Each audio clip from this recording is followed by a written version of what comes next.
Veda, and I'm presenting my project in the elementary category. I got the idea for my project from a common topic in everyday lives, dreams. Often we discuss this topic with our friends and family. Sometimes our dreams are very clear and sometimes they are very vague. I've always wondered what affects our ability to remember our dreams.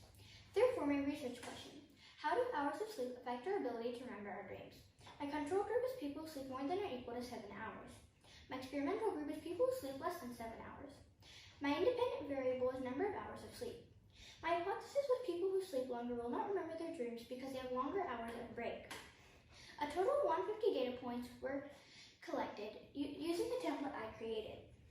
This data came from 30 different people of varying ages and gender for over a period of 5 days. Microsoft Excel and Google Sheets were used for graphical analysis to show the results. After the data analysis, my hypothesis was actually proven wrong. After doing more research and based on my thoughts, I figured out people who sleep longer actually remember their dreams because they are in the dreaming stage longer. With advancement of technology, people are spending more time on their devices before going to bed. This means less sleep time, less dream time. Dreams are an important healer of emotional stress. This experiment shows insights into how a number of hours of sleep are connected to dreams.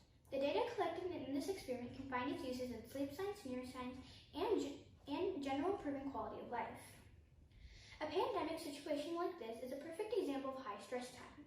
Research on sleep, dream, and healing can find its wonderful uses in a time like this. Science is fun and is full of facts and data. This whole experience of making my science fair project has really enhanced my interest in STEM. I sincerely thank the NCSEF committee for this enriching experience. Thank you.